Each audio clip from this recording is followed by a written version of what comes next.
দেবরা বিধানসভা কেন্দ্রের বিদায়ী বিধায়ক হুমায়ুন কবির। প্রাক্তন এই আইপিএসকে মুর্শিদাবাদের ডোমকলে এবার টিকিট দিয়েছে তৃণমূল কংগ্রেস।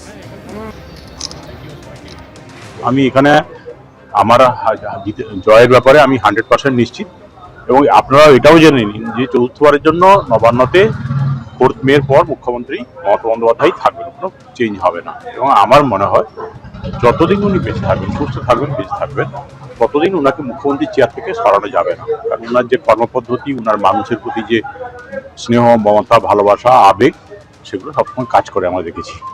কিছু অ্যাবারেশন আছে, কিছু গন্ডগোল আছে, এটা ওটা হচ্ছে। এত বড় একটা স্টেট যেখানে 10.5 কোটি মানুষ, কিছু তো গন্ডগোল থাকবে, কিন্তু ওভারঅল যা উনি পারফরমেন্স দিয়ে যাচ্ছেন, যেভাবে মানুষকে দেখছেন, তাতে ওনার পরিবর্তনের কোনো সম্ভাবনাই নেই, এবং অনেক দূর দূর পর্যন্ত। পরের খবরে আসবো। আইপ্যাক মামলার শুনানি হলো আজ সর্বোচ্চ আদালতে। আগামী মঙ্গলবার পরবর্তী শুনানি। সেখানে রাজ্যের তরফে আইনজীবী শ্যাম দিবান তিনি আজকে সওয়াল করেন যে আদৌ ইডির এই মামলা করার কোনো এখতিয়ার রয়েছে কিনা। এই মামলা কেন্দ্রের তরফে করা যেতে পারে বলে তিনি জানান। সুপ্রিম কোর্ট তার পর্যবেক্ষণে বলে যে রাজ্য বলছে হাইকোর্ট বা সুপ্রিম কোর্টে এই মামলা গ্রহণযোগ্য নয়। ইডির অভিযোগ মুখ্যমন্ত্রী তদন্তের মাঝে হস্তক্ষেপ করছেন। ইডির তদন্ত চলাকালীন মুখ্যমন্ত্রী ঢুকে পড়েন বলে অভিযোগ। অন্য কোনো মুখ্যমন্ত্রী যদি এটা করেন তাহলে প্রতিকার কি? স্বস্তিদায়ক পরিস্থিতি নয় বলে মন্তব্য করেছে মহামান্য সর্বোচ্চ আদালত। वो चीफ मिनिस्टर होकर के फाइल जिस ढंग से लेके भागी, लगा कि कोई अपराधी लेके भाग रहा हो। ये टीएमसी का यही खेल है যে তারা তৃণমূল কংগ্রেসের পরামর্শদাতা কোম্পানি, তাদের কাছে একটা রাজনৈতিক দলের সমস্ত গোপন তথ্য তো থাকবেই, আইপ্যাক। সুতরাং এখানে এই বিষয়টাও সুপ্রিম কোর্টের নজর দেওয়া দরকার যে আমি একটা তথ্য সংগ্রহের জন্য একটা ফলস কেস শুরু করে যদি রেডের নামে সেই তথ্যগুলোকে যদি আমি চুরি করতে যাই, কি আইনে সেটা আটকানো হবে? ইডি এবং সিবিআইকে অন্য রাজনৈতিক দলের পেছনে কাজে লাগিয়ে এই ঘটনা হচ্ছে।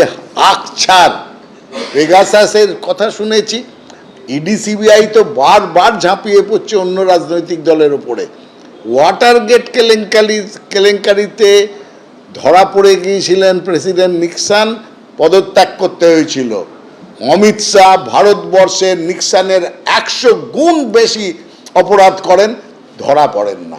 এটাই হচ্ছে ঘটনা। পশ্চিমবঙ্গের জন্য বিজেপির দ্বিতীয় দফার প্রার্থী তালিকা আগামীকালই প্রকাশ হতে পারে। এই মুহূর্তে প্রধানমন্ত্রীর নেতৃত্বে বৈঠক চলছে দিল্লিতে, যেখানে কেন্দ্রীয় স্বরাষ্ট্রমন্ত্রী উপস্থিত রয়েছে। নির্বাচন কমিটির এই যে কেন্দ্রের নির্বাচন কমিটির এই যে বৈঠক বিজেপির কেন্দ্রীয় কমিটির, সেই বৈঠকে চূড়ান্ত শিলমোহরের পর বাকি 150টি আসনের জন্য দ্বিতীয় দফার যে প্রার্থী তালিকা তা প্রকাশিত হতে পারে আগামীকালই। পশ্চিমবঙ্গ সহ 5টি রাজ্যের জন্যই আগামীকাল প্রার্থী তালিকার ঘোষণার সম্ভাবনা। ভোটে নির্ঘণ্ট ঘোষণা হয়ে গিয়েছে এমসিসি, অর্থাৎ আদর্শ আচরণবিধি চালু হয়েছে। কড়া প্রহরা চলছে পুলিশের। তার মধ্যেই তারা নোট উদ্ধার হলো আলিপুরদুয়ারে। গাড়ির ভেতর থেকে উদ্ধার হয়েছে প্রচুর পরিমাণে 500 টাকা এবং 100 টাকার নোট। এই আসামের নাম্বার প্লেট লাগানো গাড়ি থেকে বিপুল পরিমাণে নোট উদ্ধার হয়েছে।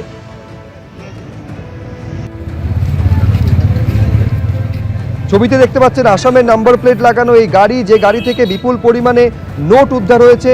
এখন এই নোট কি কারণে এই গাড়িতে রাখা ছিল তারই অনুসন্ধান করছে পুলিশ। অসমের রেশন ডিলার সুপারির ব্যবসায়ী বিকেন ঈশ্বরারি, অসমের এই ব্যবসায়ীর গাড়ি ধরতেই মিলল নোটের বান্ডিল। এবিপি আনন্দ, এগিয়ে থাকে, এগিয়ে রাখে।